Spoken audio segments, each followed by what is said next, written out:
Bonsoir, bonsoir tout le monde. Salut Borguild, salut Toldan, Lazy, Kevin, Mister Joker, Talvion, Samot, Chromie, Areya, Numérique Wildcat. J'espère que vous allez bien. Moi ça va très bien, c'est la semaine de lunettes, ça va forcément bien, surtout que ça change.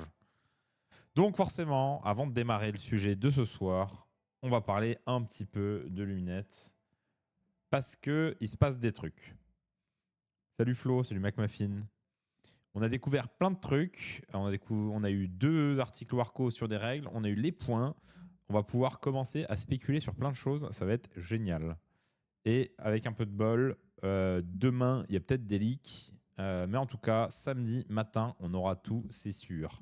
Donc, ça veut dire que samedi après-midi, je peux jouer Luminette. Je ne suis pas là ce week-end. Dommage. Parce que sinon, il y avait peut-être un live stream qui se lançait samedi après-midi. Bref. Ce que ça veut dire, c'est que la semaine prochaine, on va se démerder pour jouer à un moment. Ça sera une early version de Luminette, mais c'est pas grave. Vu qu'on a les points, qu'on aura tout, bon, ça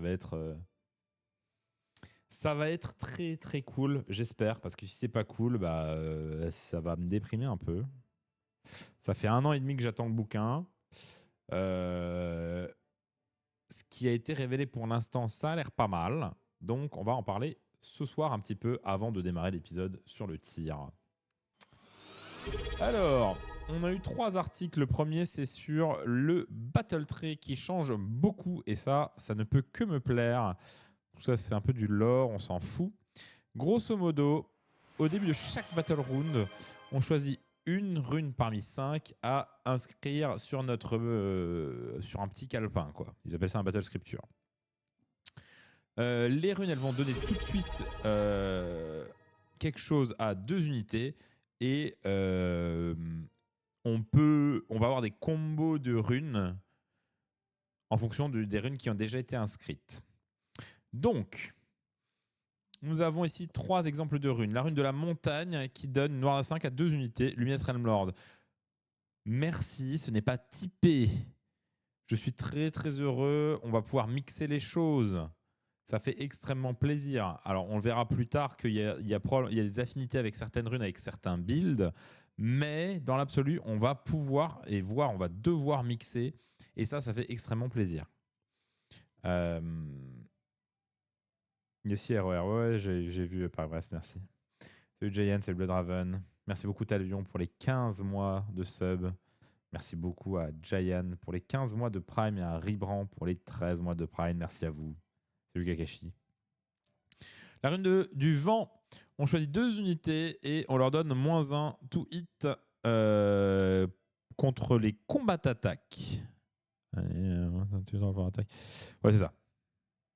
Ou éventuellement contre le tir si on a shooting combat. Mais grosso modo, là, ça sera principalement contre les combats d'attaque, ce qui en fait une version beaucoup moins bonne de la Shining Company. Et c'est pas plus mal, parce que la Shining Company t'obligeait un peu à avoir que de l'élite, parce que c'était beaucoup trop fort. Donc on est quand même content que la version soit moins bonne.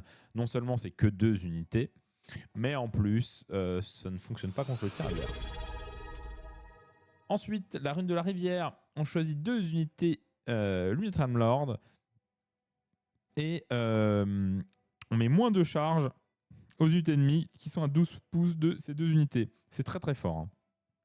De toute façon, pour l'instant, les 3 buffs des runes ont l'air très très forts. J'espère que le bouquin sera balanced. Après, c'est ce genre de bouquin qui est très dur à coster et donc il y a un monde où il est un peu soit undercosté, soit overcosté au début. Très, très dur de savoir. Ça va être très compliqué de l'avoir correctement pricé à la sortie parce que l'impact des runes est difficile à coster. Les runes sont très très fortes, mais il y a des contraintes. Vous en faites une, vous ne faites pas l'autre, et vous ne le faites qu'à 2 unités. Alors parfois à plus, mais vous ne le faites pas toute l'armée gratuitement. Alors, c'est pas aussi entre guillemets difficile que ça en a l'air, parce que souvent 2 unités c'est à peu près suffisant dans une partie pour l'avoir à l'endroit où il y en a besoin. A priori. Très difficile de juger sans avoir joué, mais le fait que ça ne soit que 2 unités, c'est certes moins bon, mais c'est pas un si gros problème, je pense. Et quand on commence à avoir plusieurs fois la même rune, on commence à passer sur 4, 6, 8 unités. Alors, j'imagine qu'on préfère faire des combos, mais il y a un monde où on veut spammer parfois une rune et on l'aura sur beaucoup plus d'unités. En tout cas, pour l'instant, la mécanique me plaît. Et ensuite, ce qu'il faut voir, c'est que chaque rune va avoir des effets suivant les autres runes que vous avez mises avant, des effets supplémentaires. On va regarder Varinor, la rune de la force. Cette rune, elle donne plus un run and charge lorsqu'elle est dépictée, ce qui est fort, mais moins fort que les autres effets. Vous voyez. Ceci étant, si jamais on a déjà utilisé une rune de la rivière, on a plus un to wound, et ça commence à être intéressant. Plus un to wound, il y a quand même beaucoup de choses sur lesquelles c'est vraiment bon. Et si jamais on a une rune du vent, on a shoot and charge, on a retreat and shoot et retreat and charge. Donc évidemment, si on a fait vent, puis rivière, puis strength, on va avoir tous ces bonus sur 2 unités, ce qui peut commencer à être très intéressant. C'est difficile à dire sans voir les War Scrolls, mais c'est vraiment pas déconnant du tout comme buff, surtout qu'on peut les mettre là où on veut. La contrainte, c'est qu'on les met au début du Battle Round, ce qui veut dire que si on joue, le fait que l'on joue deuxième ou premier va probablement changer la rune qu'on veut utiliser. On saura si on joue premier ou deuxième avant de choisir la rune. Mais ça donne vraiment une certaine flexibilité à l'armée. La problématique associée à cela, c'est qu'il est probablement possible d'avoir un build d'armée un peu fixe et qui va te dire tour 1 tu joues ça, tour 2 tu joues ça, et tour 3, à partir de tour 3 tu spams cette rune là, grosso modo. Un peu à la manière des marées idonnettes actuelles où l'agencement des marées est un peu fixe. Pour moi, c'est quelque chose qui est en général un problème de War Scroll et de points. Si on peut faire ça, c'est qu'il y a probablement une combo qui est trop forte avec certaines unités en termes de points. Donc en théorie, à mes yeux, c'est ajustable pour qu'on retrouve la flexibilité, tout comme c'est ajustable dans le cas d'Idonet, je pense. Et le système en lui-même, il est intéressant, il est bon. Je parle d'Idonet. C'est juste qu'on a des problèmes d'équilibrage. Je pense que c'est un peu pareil ici. Il est possible qu'on trouve à la sortie un enchaînement de runes qui est très très bon et duquel on n'a pas besoin de varier, si vous voulez, et qui va donner une manière simple de jouer Luminette de manière très forte. Je pense que si cela arrive, il y aura des patchs, pas forcément sur les runes ou sur le battle tray, parce que pour moi, c'est pas ça le problème. Il y aura des patchs sur certains War Scrolls qui profitent trop potentiellement de ces battle trays ou de cet enchaînement précis, et ça va pouvoir être assez targeté. Donc, je suis pas trop inquiet, mais il y a quand même une toute petite part de moi-même qui se demande si on va pas se retrouver rebloqué dans les mêmes builds. Normalement, non. C'est bien plus poussé que les facettes. Donc j'ai bon espoir, mais ça reste une petite crainte qui va un peu qui va rester dans le fond de ma tête. On verra. Mais en tout cas, le système a l'air très très cool. On parlera aussi un petit peu de Zench parce que c'est très intéressant. En tout cas, le système a l'air trop trop cool. Ça fait trop plaisir d'avoir quelque chose de différent. Là, ce que j'aime un poil moins, mais c'est peut-être uniquement sur les Stone Guard parce que j'aime vraiment pas le concept d'avoir des Stone Guard tanky. Lorsqu'on a deux instances de runes de la montagne, l'unité a une save de 3. C'est très fort, mais ça implique de se servir de ces runes d'une certaine manière, ce qui te contraint un peu dans l'utilisation. Et save à 3, c'est presque équivalent à une save à 4, ignore Ren 1. Pas tout à fait, puisqu'on peut monter en save à 2 là où c'est pas possible dans l'autre sens. Mais dans l'absolu, dès que vous avez un peu de Ren, c'est quasi équivalent. Est-ce que c'est un problème dur à dire ? mais c'est ce genre de war scroll qui peut être problématique pour le build autour d'une séquence précise de runes. Et c'est pour ça que je dis, je pense que s'il y a un build problématique autour d'une séquence précise de runes, ça sera centré autour de war scroll de ce style-là. Et du coup, il suffira de nerf les war scrolls de ce style. Je pense. J'espère. Et moi, je n'aime pas du tout les Stone Guard. Bon, déjà, ils ont gagné un de mouvement. Merci. On ne joue pas des elfes pour bouger comme des nains.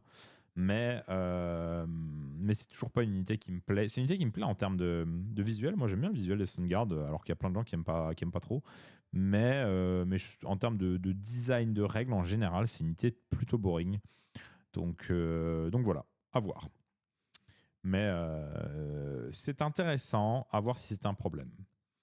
Et on a Avalenor qui permet de donner, entre guillemets, plus une rune de la montagne. Donc, ça veut dire qu'on a besoin que d'une seule tant qu'on est autour d'Avalenor pour être en CEVA 3. Et si jamais... si jamais lui, il est pris en target d'une rune de début de Battle Round, c'est comme s'il avait une rune de la montagne appliquée. Donc j'aime beaucoup la deuxième partie. La première partie, c'est une partie qui peut être problématique de la même manière que ce que j'ai évoqué juste avant. Mais tout ça, c'est des choses qui peuvent être ajustées avec les points. Je pense. J'espère. Mais voilà, du coup, système très très cool. Vraiment, j'ai très très hâte d'avoir le bouquin. On va parler un petit peu de Teclis. Donc Teclis, il a bien changé a priori. La capacité Archmage, qui avant permettait de lancer 4 sorts à 10, a bien changé. Maintenant, c'est une fois par tour. Donc on peut imaginer qu'il est toujours sorcier 4. Je ne sais pas si ça a été dit, mais on peut imaginer qu'il a toujours été sorcier 4. Il ne va pas beaucoup bouger de ça, je pense. Et en tout cas, c'est plus vous lancez tous vos sorts de manière classique, sauf vous pouvez en lancer 1 à 12 autos, que pendant votre tour, pas en phase adverse, c'est intéressant. Et surtout, si vous n'avez pas besoin de ça, vous pouvez dire ce sorcier ou ce wizard, bah, il a -1 power level. C'est dit qu'il lance 4 sorts, top. Ça peut être contextuellement très très très très bon. Des fois, parfois, vous avez juste besoin que l'adversaire ne lance pas. L'adversaire, des fois, il a un prêtre, j'imagine. Imaginez par exemple le prêtre Stormcast qui a sa prière auto à 7 pour TP. Bah, vous pouvez juste lui dire non, en fait. Un seul niveau de prêtrise, bah non, en fait, tu n'auras pas de niveau de prêtrise, tu vas rester là où tu es. Il y a des moments où ça va être extrêmement fort. 18, c'est à la fois grand et à la fois petit. Enfin, mais ça donne, si vous voulez, une zone autour de Teclis dans laquelle ces petits prêtres, ces sorciers, ne vont pas pouvoir avancer.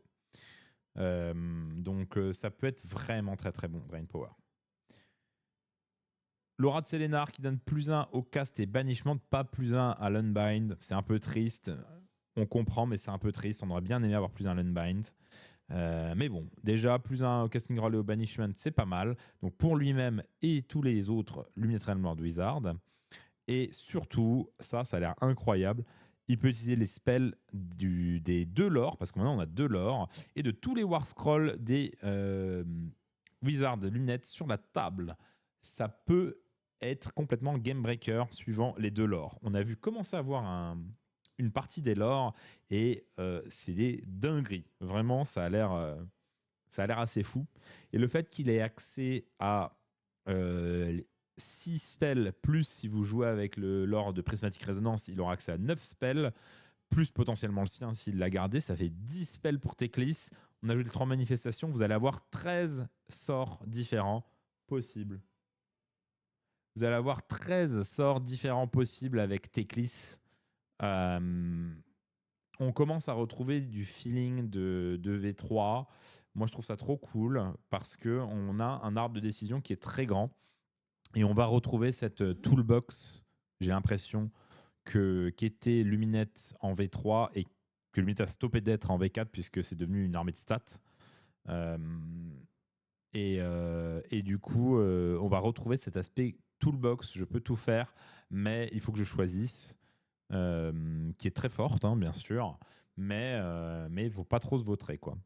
Donc, c'est vraiment ça, moi, qui me hype de fou. On va regarder un petit peu la suite de ce qui est écrit. Une fois par bataille, qui n'est pas au premier round, il peut ajouter une rune. Ça accélère vos combos, et ça peut être très très bon. D'ajouter une rune, ça veut dire que T2, vous pouvez avoir une rune full power. Donc ça, c'est très très cool. C'est très très cool.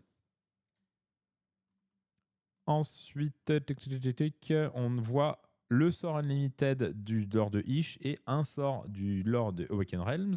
Le sort Unlimited qui s'appelle Beacon of Ish. Grosso modo, vous ne pouvez que être touché sur du 1-3. C'est sur du 4 à 6. C'est contextuellement très très très très bon. Et surtout que c'est une bulle. Non, c'est pas une bulle, pardon. C'est un non-monstre, une unité non-monstre à 12. Ça peut être vraiment game-breaking contre des armées qui touchent à 3, comme Stormcast, Slaves, pas mal d'armées qui sont très très bons à la touche. C'est potentiellement beaucoup moins bon contre toute la destru, etc. Contre la destru, on a quand même vu qu'on avait les runes avec une rune à -1 touche qui va continuer à poser des problèmes. Donc on commence à avoir vraiment cet effet toolbox. Je vais avoir un sort pour ça, un sort pour ça, un sort pour ça. Et la pénibilité lunette qui revient sur le devant, ce qui fait la joie des joueurs lunettes et bien sûr le désespoir des autres joueurs. Mais c'est un peu l'ADN luminette, hein, désolé. Hein.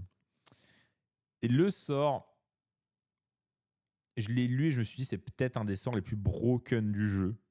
Elemental Push, c'est un casse de 6 ou de 7 si la target est en combat. La target peut bouger de 5 et ne peut pas finir en combat.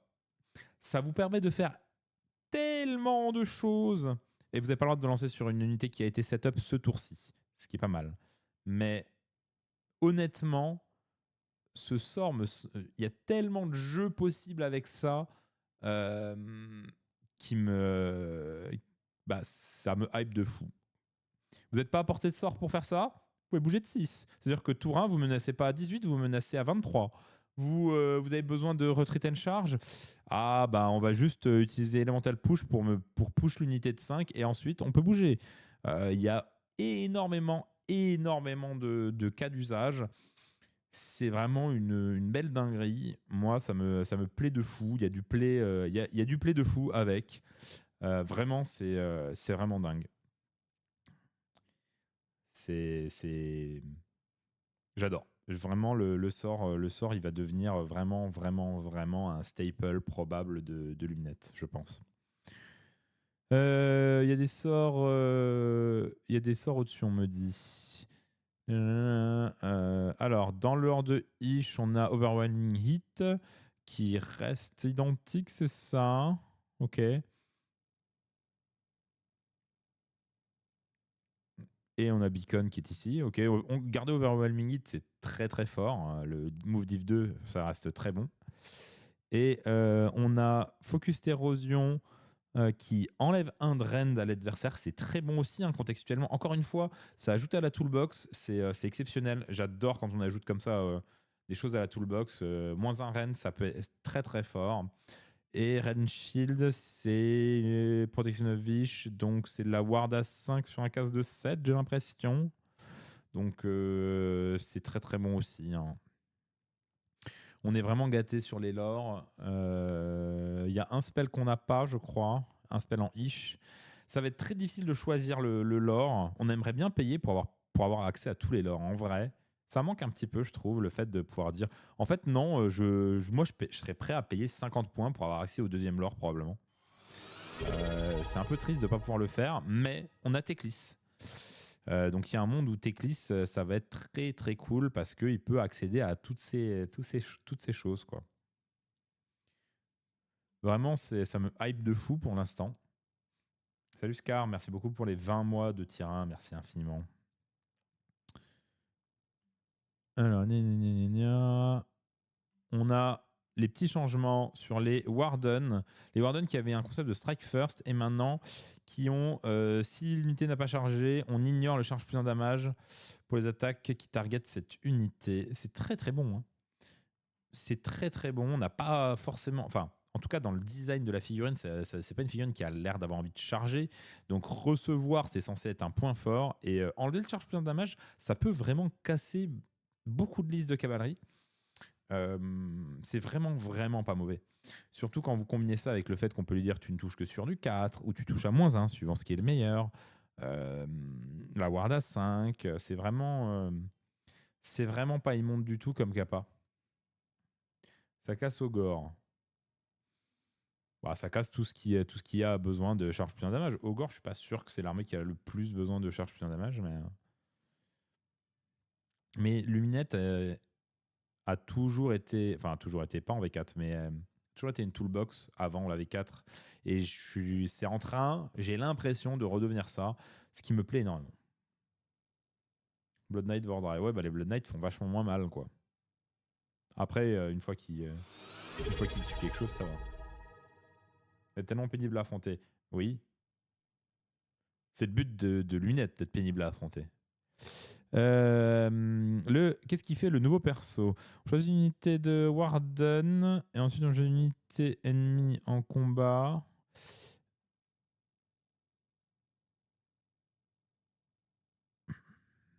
Ok. Ah, c'est un shield bash. Pourquoi pas?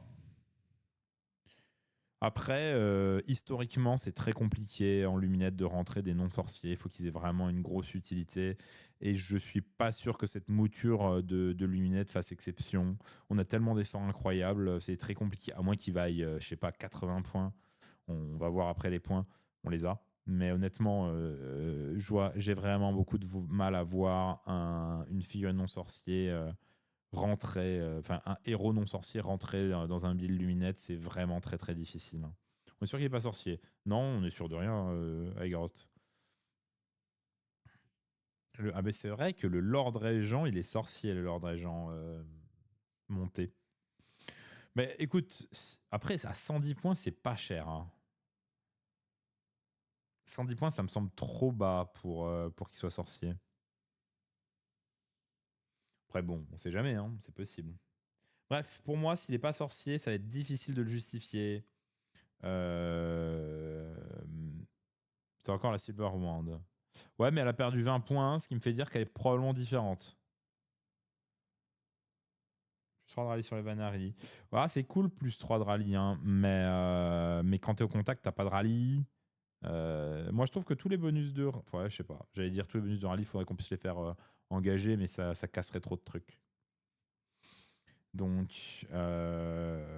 ouais. Je sais pas. À voir. À voir de toute façon. C'est vrai qu'avec le sort du dessus, on peut désengager et rallye. Oui, oui. Non, mais il y a des usages, je dis pas. Mais j'ai toujours tendance à penser qu'on va vous préférer mettre un sorcier qu'un rallye à plus. Un sorcier ou juste directement une unité en plus, en fait. Hein. 110 points, t'as 10 Warden quasiment. Hein. Donc, si vous voulez, les D3 que tu vas... Enfin, grosso modo, il va vous permettre de rallier un Warden et demi en plus par phase de rallye. Et ça vous coûte un CP. Honnêtement, est-ce que vous préférez pas avoir 10 Warden de plus directement, quoi? Bon. Ouais, mais bon, c'est un CP, c'est un spell plus un CP, probablement juste pour faire le rallye, parce que c'est probablement pas les Warden que tu as envie de désengager. Donc ça te coûte quand même un spell plus un CP, plus 110 points. Bon, qui font pas que ça, mais ça va être. Je pense qu'il va être difficile à rentrer s'il n'est pas sorcier. Je pense qu'il va être très difficile à rentrer s'il n'est pas sorcier. Mais après, écoutez, moi ça me va très bien si tout le monde pense des builds différents. Ça veut dire qu'on aura une méta un peu variée. Moi, je suis très très heureux. Si vous avez envie de le tester, testez-le. Hein. Vraiment, n'hésitez pas. Hein. J'ai pas la science infuse. Hein. Ça 18 Warden à 3, le mec prend 6 Mortal Wound. Certes, mais soit c'est son tour et c'est un demeuré s'il y a 18 Warden à 3 pouces dans cette phase-là, soit c'est à ton tour et tu as chargé avec des Warden pour aller mettre ce truc, ce qui s'entend, mais vous savez, c'est la même règle sur les Hard Boys et je vois pas des Hard Boys spammer sur table. Hein. C'est la même règle avec des Boys. Hein. C'est un peu plus efficient parce qu'ils sont moins chers, hein, les Warden, mais c'est un peu plus efficient en points. Mais bon, je sais pas à quel point c'est bon, mais n'hésitez pas, hein. Vraiment n'hésitez pas. Est-ce qu'on sait d'autres choses? Non, on sait rien d'autre. Bon, bah. En tout cas, très hypé par le changement sur les Warden. Je trouve que ça a l'air vraiment trop bien. Un peu moins par le Lord Régent, sauf s'il est sorcier. Mais il n'est pas costé comme étant un sorcier, hein, vraiment. Si on regarde un petit peu les points. On va regarder les points, on va discuter un peu. Le Stone Mage qui prend plus 10, bon, c'est difficile de savoir s'il y aura un changement. Technique qui prend plus 80, on sait déjà que le War Scroll a énormément changé. Donc le fait qu'il prenne plus 80, ça fait mal quand même. Ça fait très très mal. Mais du coup, on peut espérer qu'il soit vraiment plutôt bon. En tout cas, l'accès au sort qu'il a, ça devient un vrai atout, un très très gros atout. Est-ce que ça vaut ça? Dur à dire. Très dur à dire. 640 points, c'est beaucoup. C'est vraiment beaucoup.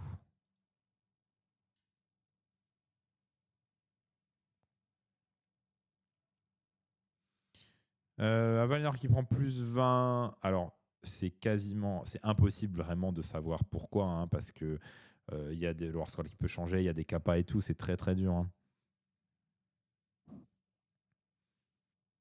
110 points s'il est sorcier, c'est pas choquant. Mais en fait, il faut le comparer aux autres sorciers. Faut pas le comparer aux autres sorciers du jeu, il faut le comparer aux autres sorciers de la faction. Parce que ça dépend les sorts auxquels tu as accès, ce genre de choses. La Catalar, qui était historiquement la sorcière la moins chère, est à 130 points. Hein. Caligrave est à 130 points. Le sorcier le moins cher, hormis lui, est à 130 points.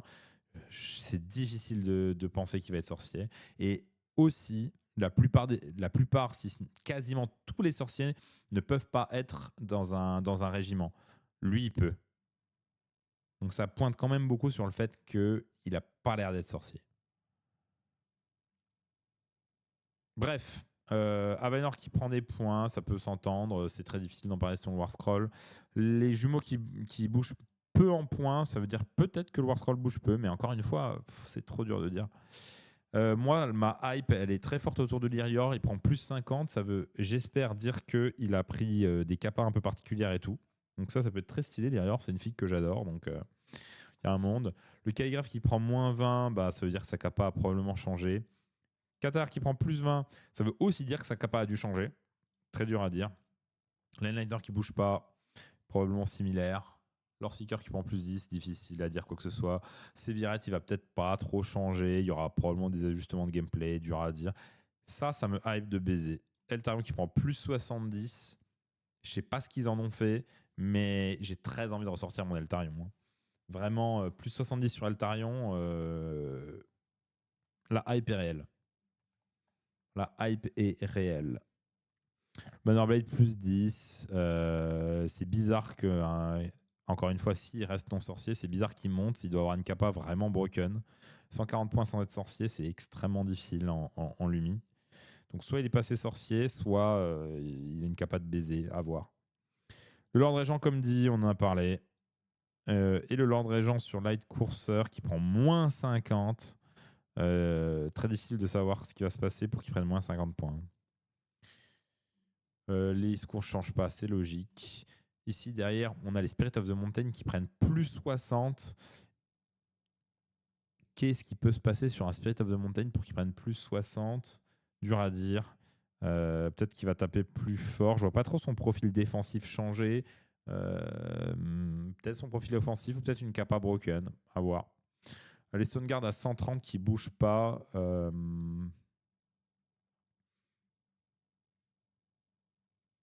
Ça veut dire que, grosso modo, peut-être que c'est leur seul capa, la CV3, maybe.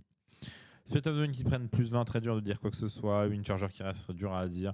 Sentinel qui prennent moins 20. Honnêtement, je sais pas trop ce qui peut changer sur des sentinelles, mais prendre moins 20, ça fait un peu peur si ça bouge pas. Après, les Vanari qui prennent des points en moins, c'est souvent dû au fait qu'il n'y a plus de Shining Company et qu'il fallait les coster avec la Shining. Donc, je suis plutôt OK avec les baisses de points sur les Vanari parce qu'ils perdent la Shining Company. Donc en pratique, j'entends. À voir à quel point c'est fort ou pas. Power Wish Gone, ça a l'air. Hein. Ça a l'air, Egaroth. Enfin bref, en grosso modo, les Vanari ont perdu des bonus de faction. Donc c'est peut-être pour ça que ça baisse.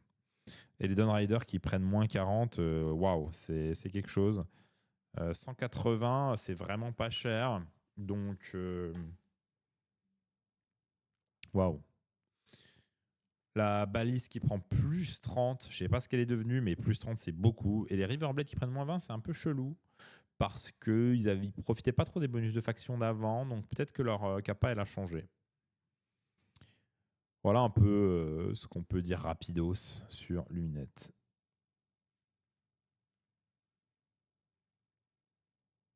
Rohan incoming. On verra. Hein. Ça se trouve, c'est gaze. Hein.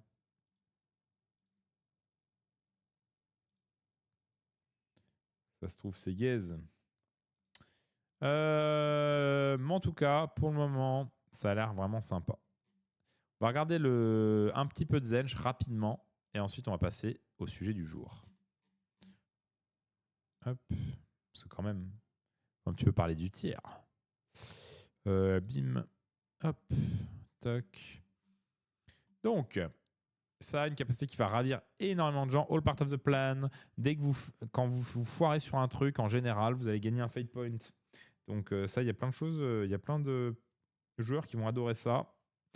Quand vous faites un miscast, quand vous faites unbind un sort, quand vous perdez la prio, ou quand un opposant reprend un de vos objectifs, ou quand votre terrain est détruit, vous gagnez un fate point. Ça, c'est assez stylé. Il y aura du LRL au Big Four, aucune idée. C'est en septembre, hein. C'est dans très très longtemps. Ça, il y a plein de joueurs qui vont l'apprécier. Vous foirez un truc, vous avez un point. Je trouve que c'est une meilleure version que juste dire tu peux choisir le résultat d'un dé. Je trouve que c'est une bien meilleure version, bien plus équilibrée et équilibrable. Les fate points peuvent vous servir à plein de choses, dont ajouter plus X à la charge, X étant le nombre de fate points que vous voulez dépenser, ou annuler X dégâts, X étant le nombre de fate points. Donc vous voyez que c'est intéressant parce que vous ne gagnez pas tant que ça des fate points, ou alors vous ferez beaucoup de choses. Mais et les fate points, ça peut très très vite partir. Les bonus à la charge, ça peut vraiment être une dingo, ça. Parce que vous pouvez avoir des charges extrêmement lointaines. Hein. Si vous commencez à bien roll les dés et que derrière vous ajoutez 4, 5 ou 6, ça peut aller très très vite. Hein.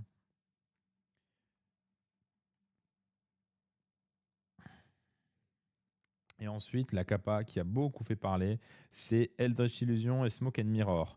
Donc vous allez commencer par, en fin de phase de déploiement, vous allez choisir 3 unités non monstres et vous allez les enlever du battlefield et les mettre en réserve. Ensuite, à chaque hero phase, la vôtre et celle de l'adversaire, vous allez choisir une unité non monstre Zench qui n'a pas été setup en utilisant cette ability au tour précédent. Et vous choisissez une friendly unit qui est en réserve. Vous allez setup l'unité en réserve au lysis de la target et pas en combat. Et ensuite, vous allez enlever l'unité du battlefield. C'est censé être des illusions, quoi. Mais ça peut être vraiment, vraiment incroyable. Vraiment, la capa a l'air dingo. Vous pouvez swapper. En fait, ce qui va se passer, c'est que vous pouvez agresser très fort, par exemple. Je ne sais pas si les Zangors sont restés pareils, mais imaginons un pack de Zangors les Zangors sont restés identiques. Ou non, on va prendre les Zangors sur disque. Vous agressez très fort avec des Zangors sur disque. Phase de héros adverse, vous les swappez avec un spawn. Bah ouais, l'adversaire il va pouvoir tuer un spawn. Et vous allez pouvoir ramener votre unité ensuite en phase suivante. Alors, c'est très fort, mais quand vous ramenez l'unité en phase suivante, elle ne pourra pas bouger. Elle aura une charge à 9. Mais ça vous permet d'avoir un certain flow d'unités et de protéger éventuellement vos unités d'impact. Donc, et encore, hein, on voit qu'une petite partie des règles. S'il y a plus de jeux autour de ces règles-là, ça peut vraiment, vraiment être une dinguerie. Donc, je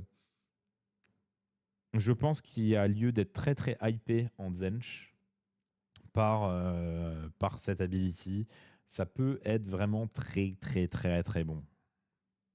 Et comme il donne des exemples, vous pouvez envoyer des screamers sur un objet et au prochain tour, vous les transformez en horreur. C'est pas potentiellement une charge à 3. Si, effectivement, tu as raison. Mais ouais, ça a l'air d'être vraiment très très bon. Hein. Et tu crois que tu t'es battu avec ça? Eh bien non, je vais te mettre 20 Zangor. Ça a l'air vraiment très très fort. Le Fate Master, qu'est-ce qu'il fait? Vous pouvez dépenser 2 Fate Points.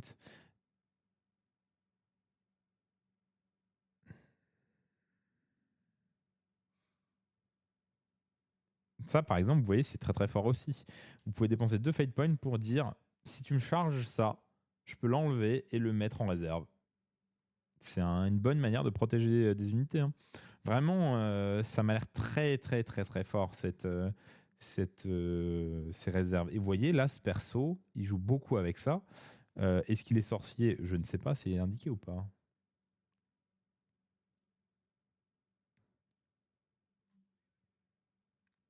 Pas indiqué, mais il est peut-être sorcier. Ça, par exemple, c'est un perso que je pense important d'acheter assez rapidement. Alors que le Vanari Lord Régent, bon, voilà. Vraiment, hein, la règle a l'air très, très, très, très bonne. Donc, il y a de quoi. Il y a de quoi faire. Hein. Très, très stylé. Bon, je vais juste mentionner aussi que je vous ai mis dans War Nexus les points de Zench et de Lumi. Alors certes, on n'a pas encore les règles, mais dès qu'on aura les règles, vous pouvez builder. Donc amusez-vous bien. Allez, on va parler un petit peu de tir. Et je vais commencer par vous présenter la liste que j'ai jouée au Big Four parce que c'est un assez bon exemple de... et c'est d'ailleurs à cause de cette liste que je me suis rendu compte qu'il y avait peut-être besoin de faire un petit brief sur le tir. Donc c'est une liste First Prince avec Be'lakor, 20 Bloodletter, 10 Bloodletter, 3 Flamer, 1 Centurion, 3 Blood Crusher, 3 Screamer, Eternus et le régiment de Ronon des Nains du Chaos. C'était très intéressant de voir comment les gens réagissaient. Les gens réagissaient un peu différemment. Ça dépendait qui, sur comment gérer du tir tel que celui qui est dans cette liste, c'est-à-dire un tir, pas une armée full tir, mais un tir quand même soutenu. C'est pas un tir spécialisé. Il y a 500 points de tir, mais ça tire quand même, ça tire assez fort. Il y a beaucoup, il y a quand même, il y a du dégât au tir. C'est pas juste une unité pour faire joli. Il y a vraiment, il y a du dégât au tir. On n'est pas sur une armée full tir, on n'est pas sur une liste full tir, mais on est quand même sur une armée avec pas mal de tirs. On va passer un peu sur TTS pour discuter de tout ça. Hop. Toc. Voilà. Donc, je vais sortir. Toc. La liste, c'est. Est-ce que je l'ai ma liste ici? Sinon, je la referai. Ouais, je l'ai. Hop. Toc. Et ensuite, je vais vous sortir. Je vous sortir du... Salut Miscop. Je vais sortir du Korn pour montrer un peu les erreurs qu'on, par exemple, ont pu faire BG dans sa game. Korn. Bon, on va voir. On va voir. Donc, on a joué avec BG, nous avions joué sur...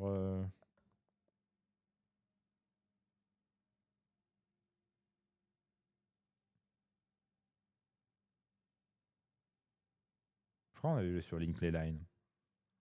Allez, on va se mettre un Linkley Line.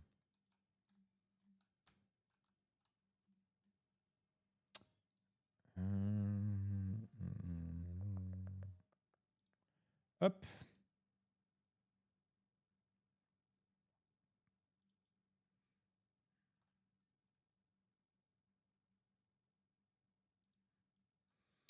Ok, je vais enlever les zones de déploiement, le temps de rebricoler les forêts et j'arrive. Ouais. Hop. Je vais vous mettre les forêts en state comme ça, histoire qu'on y voit un peu plus facilement. Hop. On est reparti. Donc, on était sur Linkley Line. D'ailleurs, les décors là, les décors ici et là étaient un peu plus gros. Je vais vous mettre Est-ce que je vous mets le son? Je vais vous mettre le son de TTS. Au moins, vous aurez les pings. Hop. Donc, grosso modo, on était sur Linkley Line. Et l'idée de BG au déploiement, c'était de tout cacher. Donc, qu'est-ce qu'il a fait? Grosso modo, il a mis... L'idée n'était pas mauvaise en soi. Hein. Il y a eu quelques erreurs de fait. Bon, la forêt était un peu plus sur le côté. Effectivement, là, l'écart n'est pas légal, mais la forêt était un petit peu sur le côté. Enfin bref, c'était dans... je vais juste vous montrer et vous préoccupez pas trop de la légalité du placement. Skullmaster, ils sont là? Non. On va prendre ça. C'est ça les skulls, les... Ouais, voilà. Ah non, c'est pas ça. Attendez, il faut que je trouve les bons modèles. Voilà, c'est ça. Hop. Donc, il avait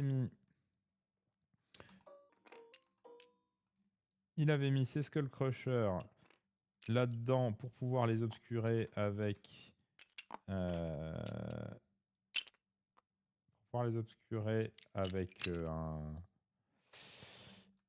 avec une Place of Power. Grosso modo, hein, je fais ça un peu vite, mais... il avait mis... il jouait avec 2 buveurs. On s'en fout à prendre lui x2. Il avait mis un buveur par là pour avoir la Place of Power. Un buveur par ici, très loin. Grosso modo, il a mis des buveurs très loin pour pas qu'il puisse se faire targeter tout en 1 par mes artilleries. Grosso modo, je vais juste vous remettre ça là. Et ensuite, il avait mis... hop.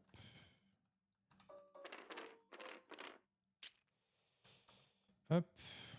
Je le fais un peu vite. Hein. Ah bah super, je viens de dégager le terrain, c'est parfait.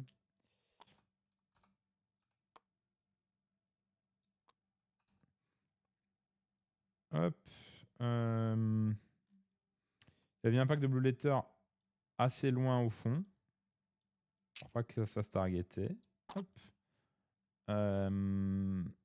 Il avait mis... Le deuxième pack était full dans la forêt. Bon, je vous fais pas l'agencement précis, mais grosso modo, était full dans la forêt par là. Et les clos... Bon, grosso modo, je vais sortir des clos. J'aimerais bien en trouver... Est-ce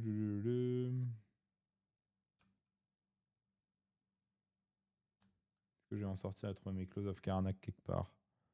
Est-ce que je suis aveugle?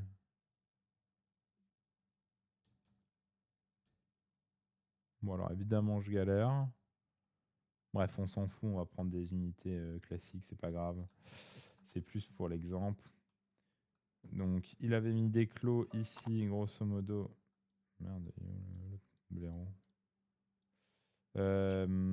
Il les avait mis, grosso modo, tout autour de... Le décor là était beaucoup plus gros. Hein.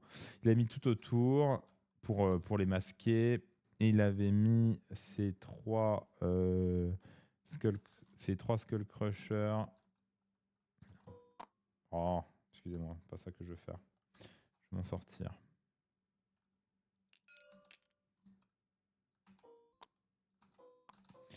Voilà, donc grosso modo, et il avait mis ces Blood Crusher, grosso merdo.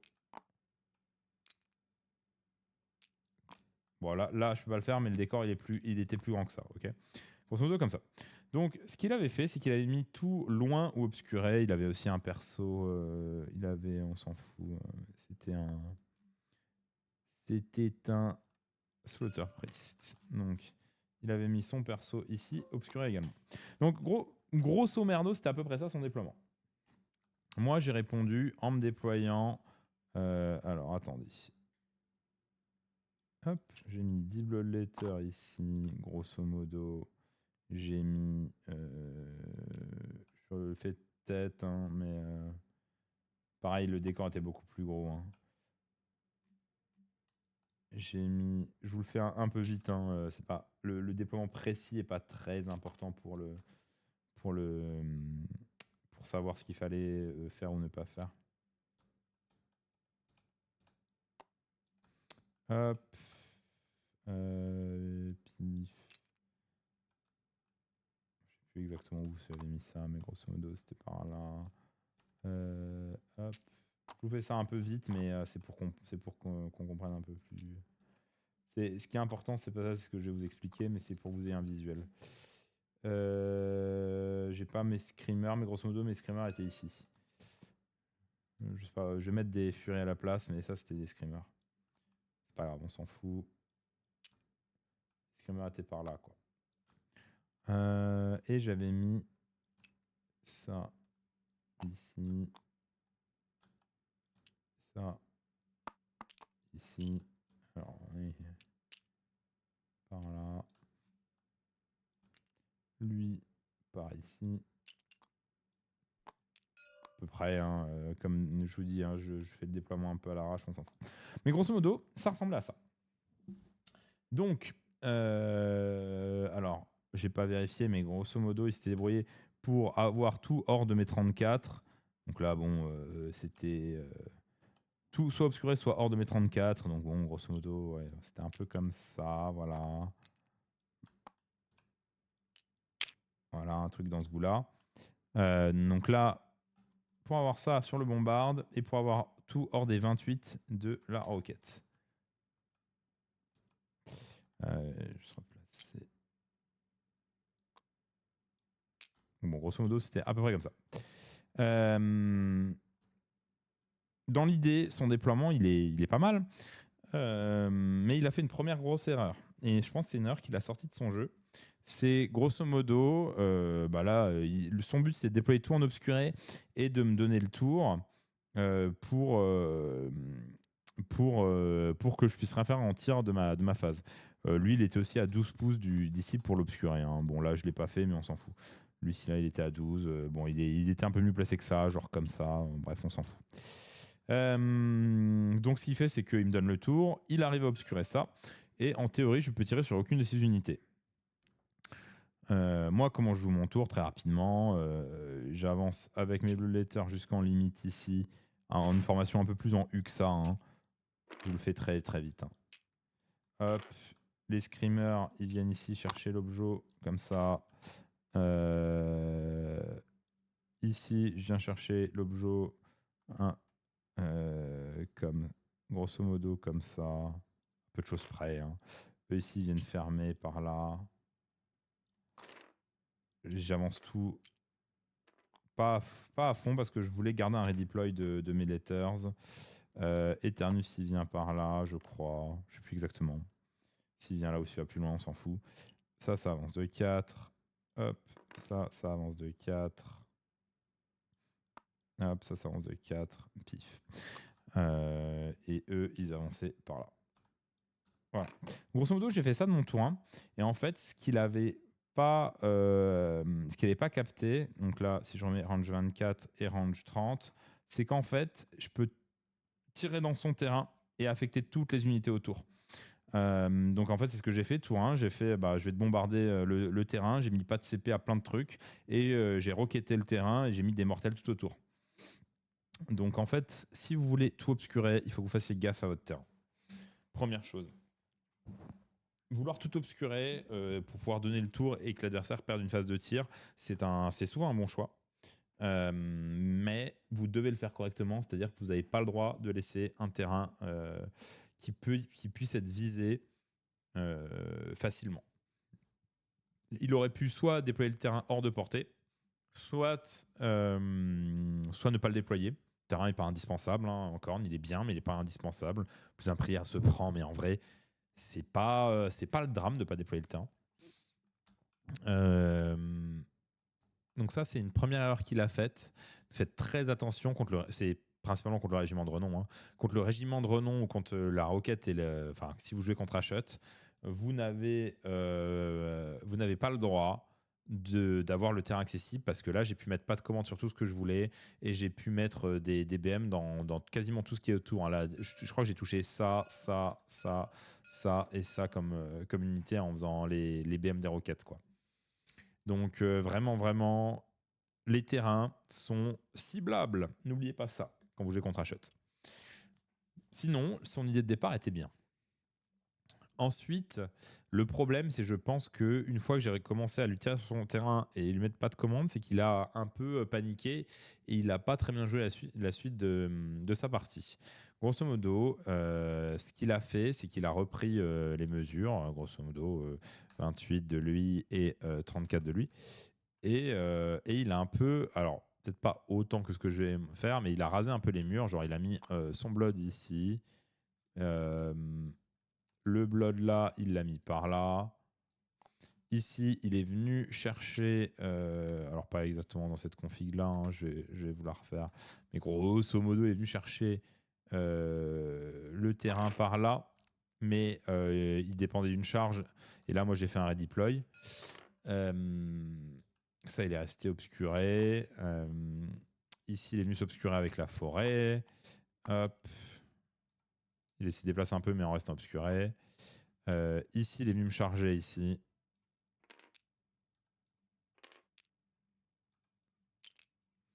Et ici, il a fait un auto-run pour mettre toutes les figurines dans l'objectif. Donc là, il était obscuré. Je ne vais pas vous le faire précisément, mais voilà. Et les clos ont commencé à bouger pour se mettre obscuré ici. Voilà, grosso modo, ce qu'il a fait de son tour. Là, moi, ici, j'avais beaucoup de CP, je l'ai contrechargé, mais il ne s'est pas passé grand-chose.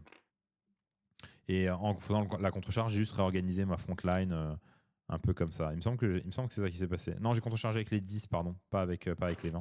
Contrechargé avec les 10 ici.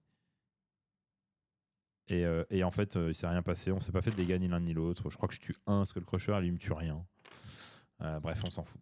Et donc ici, avec le redeploy, il ne rentre pas dans l'objet.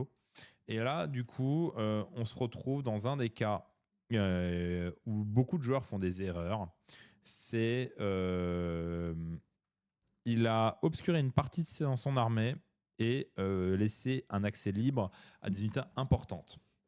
Donc là, vous voyez que si jamais j'ai le tour, je ne vais pas de tromblon. Qu'est-ce que tu veux dire par des tromblons ? Si jamais j'ai le tour, bah en fait, je m'en fous que les Blood Sorcerers soient loin, parce qu'en fait, je vais mettre toute ma puissance de feu dans le pack là. Et grosso modo, à partir du moment où vous exposez une unité importante, ça ne sert, en tout cas contre une unité qui a une puissance de feu moderne, une unité de 10 tireurs. Je suis en first sprint, hein, je suis pas en Hellsmith. Hein. Donc en first sprint, j'ai le régiment de renom.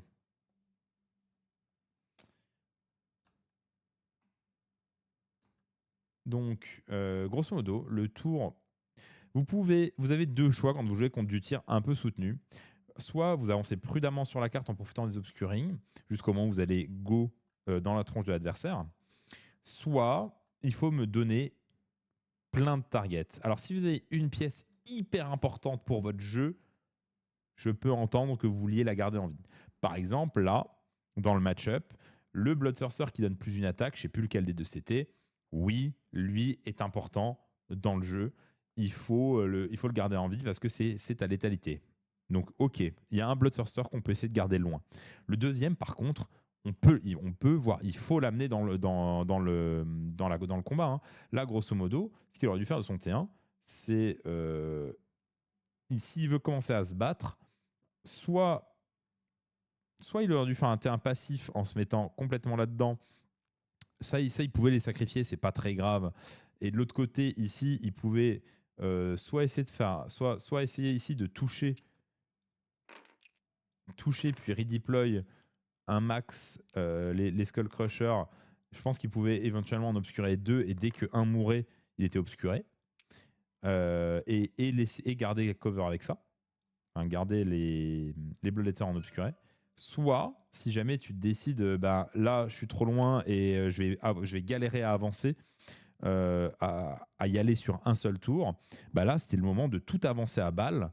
T'avançais tout à balle, sauf le Bloodthirster qui donne plus d'une attaque. Donc là, tu faisais une course auto, t'arrivais ici, tu mettais tes Skull Crushers soit devant, soit si tu veux, pas besoin parce qu'ils se défendent très bien tout seuls, les Bloodletters. Les Blood Crushers, tu pouvais les mettre par là. Ça, t'avançais à balle. Hein, tu n'avais pas besoin de les garder obscurés, t'avançais à balle. Hop, hop, hop, t'avances tout ça. T'avances le Bloodthirster qui n'est pas celui de plus d'une attaque. Tu viens ici. Et au moins, là, tu mets les... Alors, les clos peuvent rester là parce qu'elles n'ont pas vraiment d'intérêt dans l'impact. Mais au moins, dans ce cas-là, oui, il va prendre des dégâts à son tour, mais ensuite, il pourra répondre avec absolument tout. Là, ce qui s'est passé, c'est qu'il a pris des dégâts à son tour. Derrière, j'ai bélacorisé le Bloodthirster qui était loin et il n'a pas pu faire grand-chose de son tour, quoi, si vous voulez. Là, au moins, il y a de la réponse. Donc, grosso modo, ce qu'il faut retenir, et qui est super important, c'est que si vous exposez, vous n'avez pas le droit, grosso modo, d'exposer au tir vos unités une par une.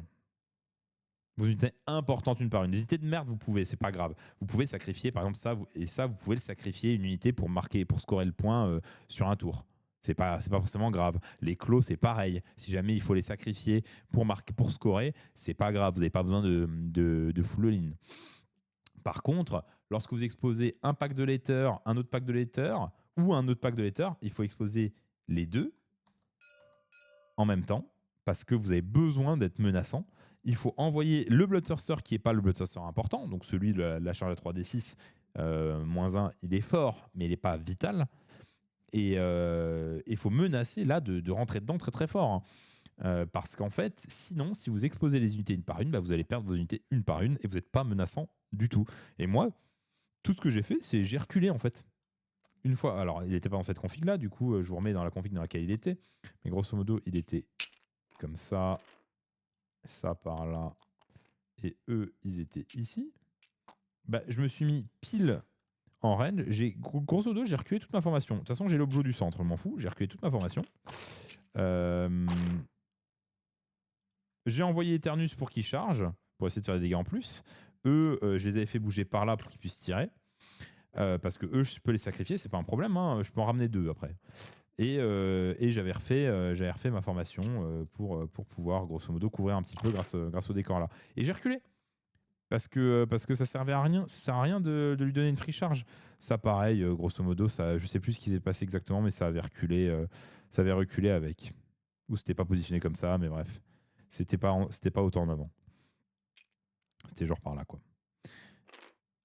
Et grosso modo, là, il est dans la sauce parce que ici, j'ai mis énormément de dégâts là-dedans. Grosso modo, je pense que j'en ai enlevé la moitié. J'en avais 10 ou 12. Je crois que j'en ai enlevé 12 et il en a rallié 2, donc il en restait 10. 10 Bloodletters, ça fait vachement moins peur. Hein. Il s'est retrouvé avec ça. J'ai chargé avec Eternus qui a réussi à être nul. Il s'est retrouvé là à rien faire, mais c'est pas grave. Et du coup, il se retrouve dans une situation où il peut pas faire grand chose. Hein. Il est venu m'exploser Eternus avec ça, super, je m'en fous. Il a fait un move après encore plus chelou, mais on s'en fout. Mais grosso modo, en faisant ça, moi j'étais chill. Hein. Moi, j'étais très tranquille. Alors que si jamais à son tour, il avait tout ramené, derrière, il aurait eu littéralement tout ça à porter. Hop, il aurait pu être dans cette situation-là, grosso modo. Et d'ailleurs, Eternus n'aurait peut-être pas été là dans ce cas-là. Il aurait pu être dans cette situation-là. Et là, soit je mets la Corrèze ici et du coup son blood ici, il rentre ici et il commence vraiment à faire mal ici. Soit je mets la Corrèze ce blood sorcerer là, mais là du coup je prends les 20 là, les 10 là et le blood dans le vent quoi. Hein. Donc bon, ça aurait été quand même une autre game. Hein.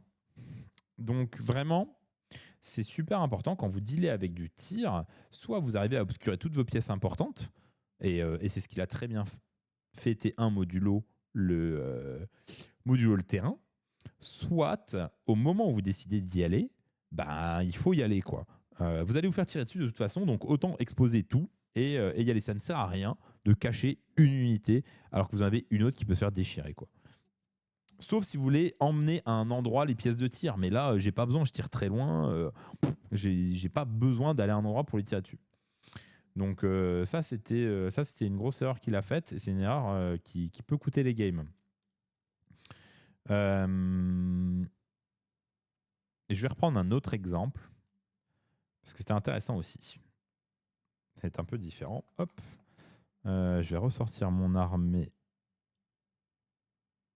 du champ de bataille. Bah, super. Bonne ambiance. Hop. Toc. On va sortir tout ça. Hop. Et je vais enlever l'armée corne. Je vais vous reprendre la game contre Soulblight. Qui était intéressante. C'était sur Cyclic Shift.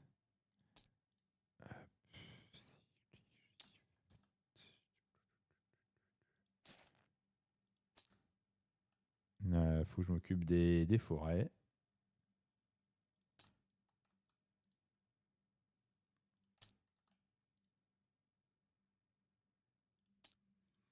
Hop, ok, donc.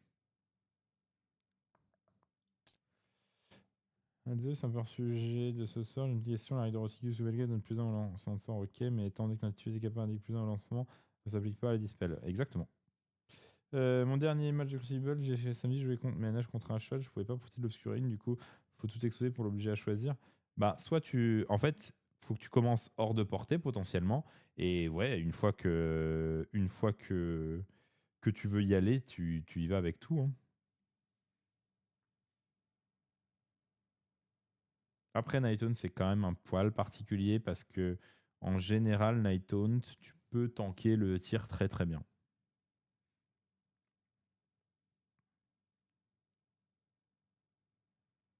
C'est une des meilleures armées pour tanker le tir en Nighthaunt, donc ça va normalement. Enfin, ça dépend ce que tu joues, mais si tu joues un Krulgast, si tu joues Olinder, si tu joues les décors de faction, en plus tu exposes tout. Il va essayer soit il va essayer de t'exploser un pack, soit en plus, si jamais tu mets tes packs en ligne, quand je dis en ligne, tu prends, j'imagine que tu joues des Banshee ou des Pyregeist. Grosso modo, tu prends tes 8. Alors, il y en a 10, mais on s'en fout. Tu prends tes 8 et tu vas les mettre en ligne. Au lieu de les mettre de face, tu les mets en ligne en les espaçant au maximum. Et grosso modo, ce qui se passe, c'est quand en général, les portées de tir, elles sont jamais non plus extrêmes. C'est-à-dire qu'en général, il va y avoir une portée de tir jusqu'au milieu de ton pack. Ben, du coup, en fait, tu vas retirer les 4 là et il va plus pouvoir tirer sur ce qui est au fond des fois. Et ce qui va du coup l'obliger à changer de pack. Et toi, tu as envie qu'il disperse ses tirs sur plusieurs packs. Parce que tu vas faire un premier tour où tu vas avancer avec quasi toute ton armée. Comme je te dis, tu fais une formation en colonne plutôt qu'en ligne de face contre lui. Ce qui te permet de perdre dans chaque pack. Ensuite, tu capas de Holinder et tu rentres tout. Parce que Holinder va pouvoir tout soigner, quoi. Donc ça marche très très bien en Nighthaunt. Hein. Nighthaunt, c'est vraiment une très bonne arme pour gérer le tir. Tu peux essayer de faire des formations un peu chiadées pour que ces unités de tir puissent que supprimer la moitié des unités. Et toi, tu es très très bien. Si jamais il est obligé de te supprimer la moitié des unités et pas l'ensemble, tu es très très très très bien. Parce que tu as Holinder, parce que tu as les trucs qui ramènent, les décors qui ramènent des choses.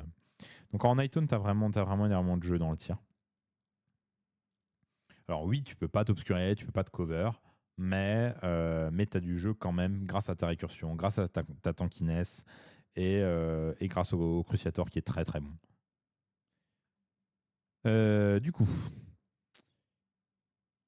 grosso modo, je vais vous faire un petit résumé de la game contre Soulblight. Moi, j'avais mes 20 au centre. J'avais déployé mes artilleries au centre pour avoir accès à tout. J'avais déployé Bellacore par là, de mémoire. J'avais déployé Eternus ici. Hop. J'avais déployé ici mes Skullcrusher de mémoire comme as. Hop. J'avais déployé ça par là. Bref, au centre, quoi. On s'en fout. Lui avec le bloc central. Les 3 screamers, je les avais mis ici pour couvrir les FEP. Et les dilators, je les avais mis par là. En face, ça jouait. Hop. Soulblight.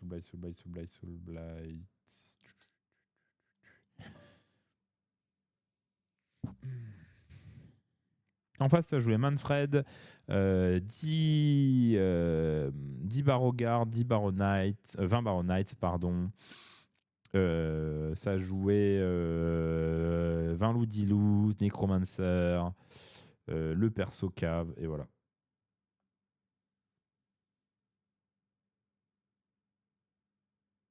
C'est beaucoup de jeux de micro-gestion. Ben ouais, tu vas avoir beaucoup de jeux de micro-gestion. En Hightone contre du tir, ouais, t'as beaucoup de micro. Et de jeux sur les portées. C'est un peu particulier comme match-up, mais toi, t'as vraiment envie qu'il swap parce que t'es bon. Ça te va énormément. Déjà, tu ignores le premier dégât sur chaque unité, donc s'il swap d'unité, bah, tu gagnes des PV. T'as des choses qui, notamment Linder qui ramène, t'as plein de choses qui ramènent. Donc t'es très content de le forcer à swapper d'unité.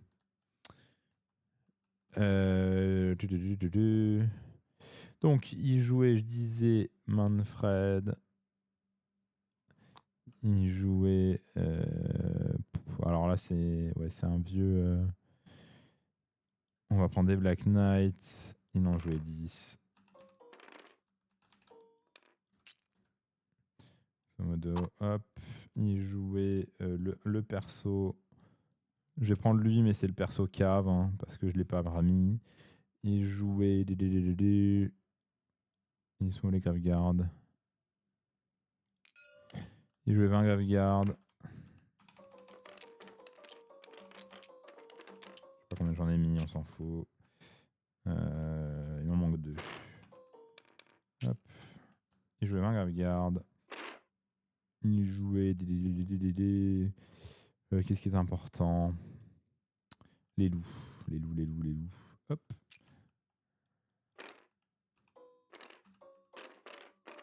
Il jouait 20 loups, 10 loups. Et un petit nécro. Le nécro, où est-il? Necromancer. Donc grosso modo, il est en moins de drop que moi, mais il a cassé ses drops pour passer en plus de drop que moi parce qu'il veut savoir où était ma batterie. Ma roquette batterie. Dans l'idée, je peux entendre les choses, même si je pense que tu n'as pas besoin pour jouer. Alors, donc grosso modo, il a fait un déploiement. Je crois que j'ai 10 loups. Je le fais comme d'hab, hein, je fais le déploiement un peu à l'arrache. Hein, c'est vraiment pour avoir les idées.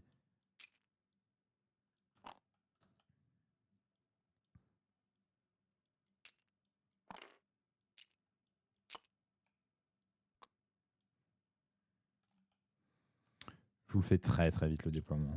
On s'en fout, c'est pour l'idée. Hop.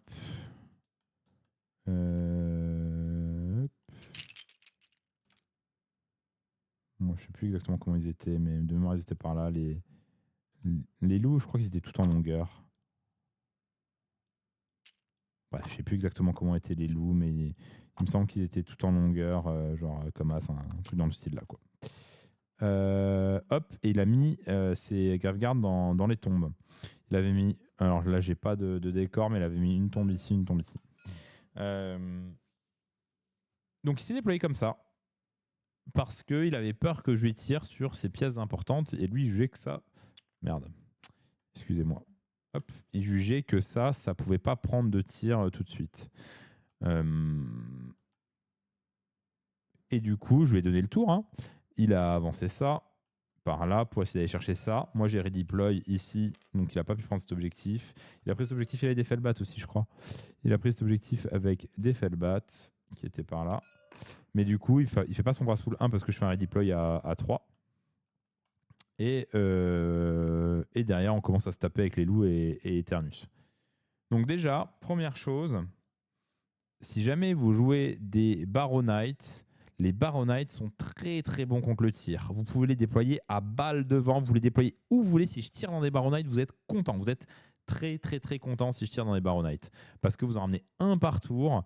Et grosso modo, pour en tuer plus que ce que vous ramenez naturellement, vous en ramenez même 2 par tour.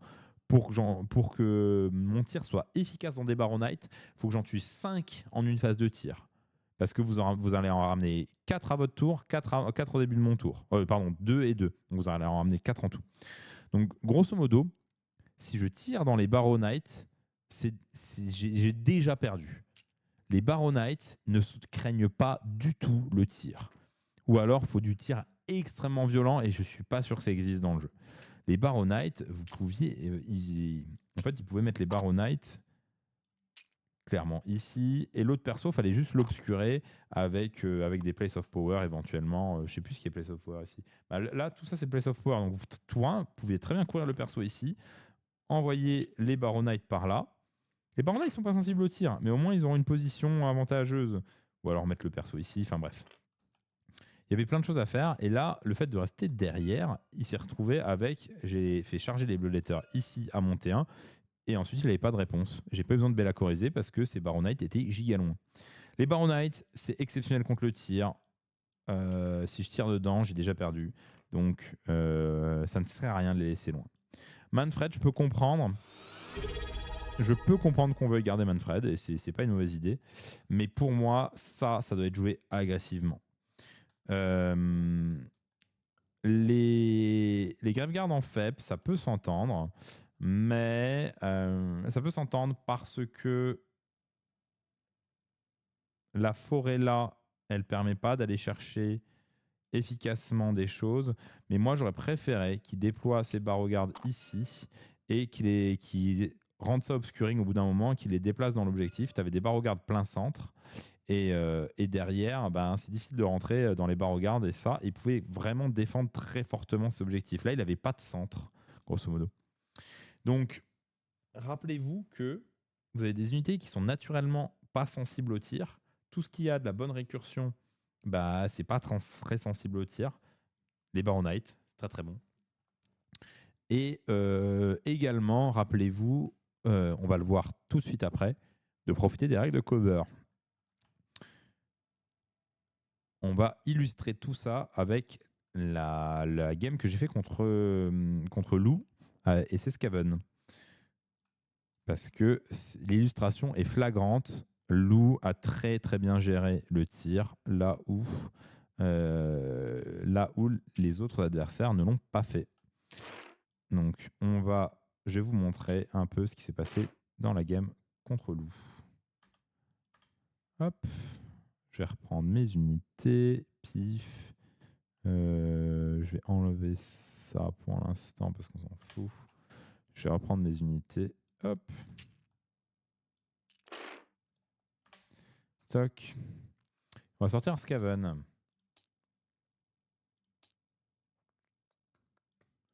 Hop là. En plus, il y a peu d'unités, donc ça va être très pratique. Enfin, il y a peu d'unités différentes. Ah, mais j'ai pas la Brute Terror. Bon, on prendra un Stormfiend, même si le socle n'est pas tout à fait le même, on s'en fout. C'est pour l'exemple. Donc, il y avait un Tankol, il y avait deux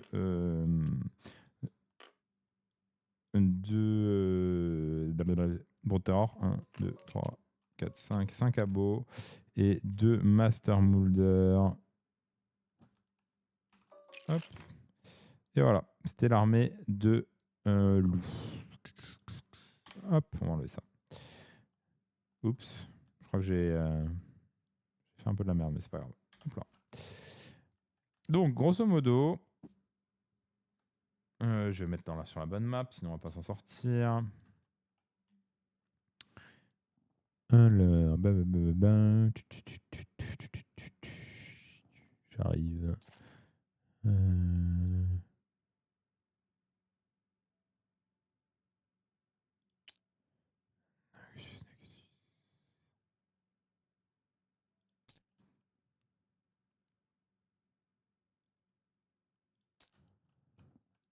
Faut que je dégage les forêts. Attendez une seconde.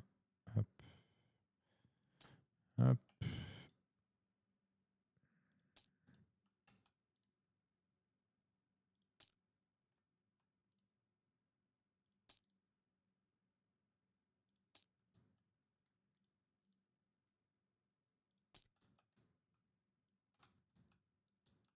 Ok.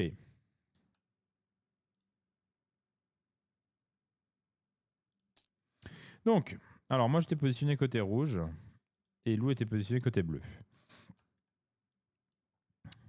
Les décors étaient beaucoup plus gros que ça. On avait ici ce décor qui était plus gros, ce décor qui était un peu plus gros et ça c'était un peu plus gros. Bref, faut quand même l'imaginer. Moi, je m'étais déployé de manière un peu classique avec les artilleries par là, les 20 laiters. J'avais mis sur le flanc mes laiters parce que mon plan, et il n'a pas si mal marché, c'était rappelez-vous que les décors étaient beaucoup plus gros. Hein. Ce décor-là, il faisait à peu près cette taille. Ce décor-là, il faisait à peu près cette taille. C'était beaucoup plus gros en termes de décor. Mon plan, c'était de bloquer l'avancée de Lou avec les Blood Crushers pour pas exposer les laiters, parce que exposer les laiters, c'est se prendre potentiellement à moins une attaque. Et du coup, après, ils font plus rien. Donc, j'avais mis un pack de laiters par là. Hop. J'avais mis mes screamers ici, grosso modo. Bellacor par là, je sais plus exactement, c'est pas très important. J'avais mis mes screamers par ici.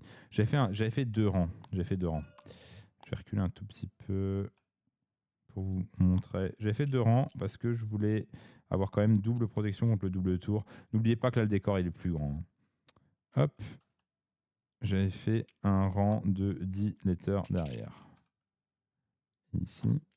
Bon, un peu plus étendu que ça, on s'en fout. Et j'avais mis tous mes trucs derrière, ici. Hop, hop, hop. Tac. Qu'est-ce que j'oublie? Eternus, il était aussi dans le coin. Je sais plus exactement où je l'avais mis, mais il était, je crois qu'il était par là. Bref, c'était un peu dans ce style-là. Ce qu'a fait Lou, c'est que déjà, elle a pu mettre ses deux abos dans la forêt. Alors là, ça rentre peut-être pas, mais ça rentrait. Deux abos dans la forêt. Il y a eu une Brood Terror derrière la forêt pour avoir le cover. Ici, tout ça, il y a eu un pavé ici d'abo pour avoir le cover ici. Et je crois qu'il y avait une... Je suis plus sûr, mais il me semble qu'il y avait une abo là pour être sûr que quel est le cover de cet obstacle-là, qui était plus gros. Hein. L'obstacle était comme ça. Hein. Hop, pif paf pouf, un truc dans ce style de mémoire. Hop, toc.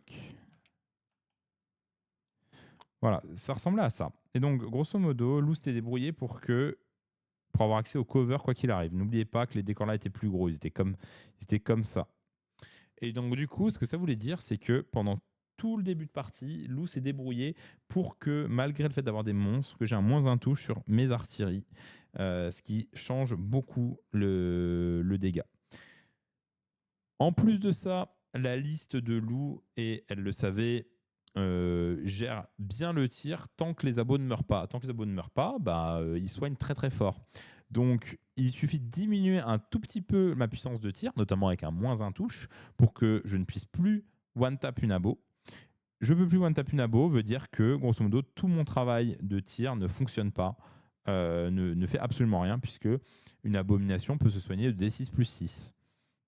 Ce qui est beaucoup. par tour ou par chacun de ses tours. Mais bon, bref. Grosso modo, ça se soigne très très fort. Et ça veut dire que mon boulot de tir, il est très compliqué. De mémoire, au début, il me semble que c'était plus que dans ce style-là. Bon, bref. Au début, j'essaye de slider mes artilleries pour avoir une ligne de vue directe sur cet abo. Lou fait un redeploy ici, ce qui l'amène avec le cover du terrain qui était un peu plus gros que ça. Et du coup, je me tape un -1 pour tirer. Je fais absolument aucun dégât. Sur son premier tour, ensuite, Lou va amener une abo ici, va rester dans la forêt ici, va envoyer une abo par là pour commencer, parce que j'ai menacé avec des screamers d'aller chercher ça. Grosso modo, j'avais menacé ici, j'avais avancé ça ici. Je résume un peu, hein, je fais un peu vite, mais grosso modo, hop, hop, tac, et là j'étais assez comme ça. Et donc Lou a envoyé une abo comme ça, avec une charge à 11. Tankol qui reste là, la Brood Terror qui reste là, ça n'a pas trop bougé. Et du coup, Lou s'est débrouillé pour avoir toujours le cover ici, ici, ici, ici. Et ici, ici, elle avait le cover également. Et pendant les 2 premiers tours, j'ai fait 0 dégâts au tir. Ensuite, à son tour 2, elle a commencé à envoyer des choses. Et ça s'est très bien passé. Et du coup, à ce moment-là, elle n'a pas hésité à envoyer un peu tout ce qu'elle a pu. Et en full tirant, etc. À avancer avec tout le monde. Et là, en fait, il y a trop de cibles. Il y a trop de cibles et c'est trop tard. J'ai pas fait assez de dégâts. Les abos sont très bonnes dans le match-up. Et après, c'était la sauce, quoi. Donc, grosso modo, bien joué avec les terrains. C'est giga important. Lou a montré que c'était très bon. Et au moment où vous décidez d'y aller, vous y allez. Et c'est ce que Lou a fait dans sa game, mais je me suis pris un sacré cul. C'était très intéressant à voir. Après, comparativement à cette carte, il y avait des terrains beaucoup plus gros. Hein. Pourquoi D6 plus 6 ? D6 c'est naturel et chaque Master Moulder soigne de 3. Je ne les ai pas mis là, mais les Master Moulder, ils étaient tout le temps en obscuring, bien sûr. Bref, je les ai enlevés, mais il y a 2 Master Moulder qui soignent de 3. Donc, vous voyez à quel point les choses se passent différemment si vous savez jouer avec les obscuring, soit avec les obscuring, soit avec les covers, si vous n'y avez pas accès.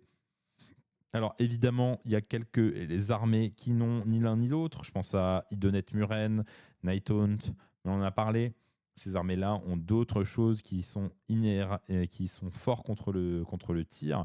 Les Idomuren, ça tank très très fort, donc contre le tir ça se passe bien et ça revient. Pareil pour les Nighthaunt. Donc c'est pas vraiment un problème pour ces armées-là de pas avoir ce jeu-là.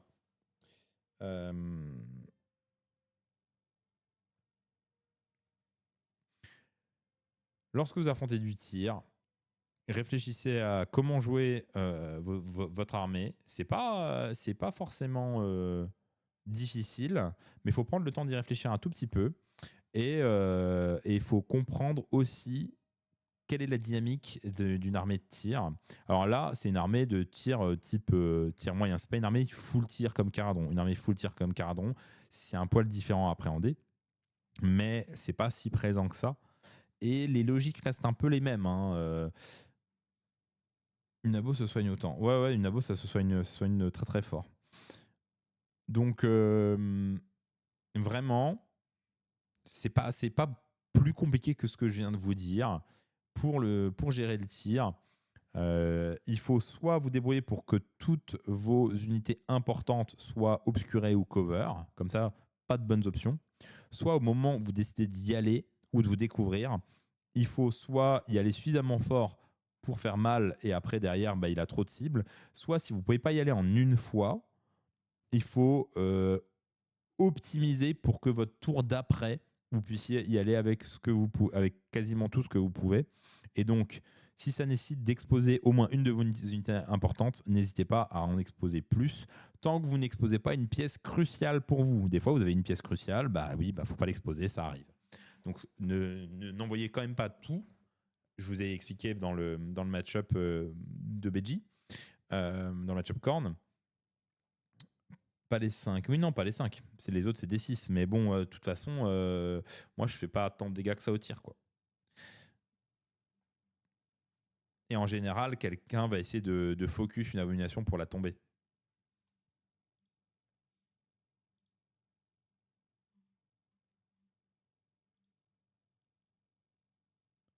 Du coup, c'était un peu ça que je voulais vous dire. Je voulais vous montrer quelques exemples. Je veux dire que pour contrer le tir, il faut all-in et prier très fort. C'est pas exactement ça. Il y a du jeu de terrain. Il y a certaines pièces qu'il faut garder en dehors. Il faut réfléchir à son placement. Le régiment de renom te demande d'allouer tous tes tirs sur la même. Pas du tout. Le régiment de renom te demande d'allouer tous tes tirs sur la même si jamais tu veux profiter des bonus des points de dynamic power point. Ce qui n'est pas toujours le cas, hein. En vrai, il y a plein de fois où j'ai juste même pas activé la capacité d'ailleurs.